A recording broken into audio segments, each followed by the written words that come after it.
ఏడాదిలో 87 కోట్ల శ్రీశక్తి ప్రయాణాలు. సబ్సిడీకి 3095 కోట్లు వెచ్చించిన ప్రభుత్వం. శ్రీశక్తికి సంవత్సరం రెట్టింపైన ఆత్మగౌరవం. సో ముఖ్యంగా ఆర్టీసీలో బస్సులో మహిళలకు ఉచిత ప్రయాణం కల్పించే శ్రీశక్తి పథకం ఆరంభించి ఏడాది పూర్తయింది. ఇప్పటి వరకు ఈ పథకాన్ని వినియోగించుకున్న మహిళలు 87 కోట్లు అనమాట. రోజుకు సగటున మనం చూసుకుంటే 24 లక్షల ప్రయాణాలు చేస్తున్నారు. Express Palle Velugu, ultra Palle Velugu, city ordinary, metro express బస్సులో మహిళలు రాష్ట్రంలో ఎక్కడి నుంచి ఎక్కడికైనా సరే ఎన్నిసార్లైనా పరిమితులు లేకుండా ప్రయాణించేలా శ్రీశక్తి పథకాన్ని ప్రభుత్వం గత ఏడాది తీసుకొచ్చింది.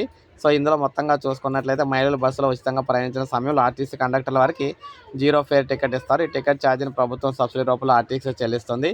ఇలా రోజు మనకి 8.53 లక్షల అంటే 8.53 కోట్ల చొప్పున ఏడాది కలిపి 3095 కోట్లయితే ఇప్పటి వరకు ప్రభుత్వం చెల్లించిందనమాట.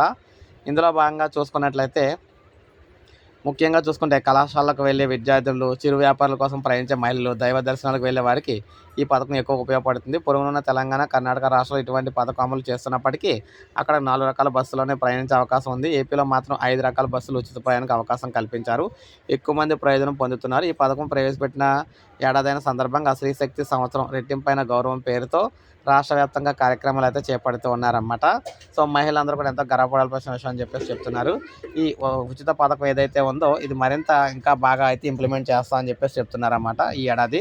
సో ఇది అప్డేట్. ఒక లైక్ చేయండి, సబ్స్క్రైబ్ చేసుకోండి, ఛానల్ సబ్స్క్రైబ్ చేసుకోండి.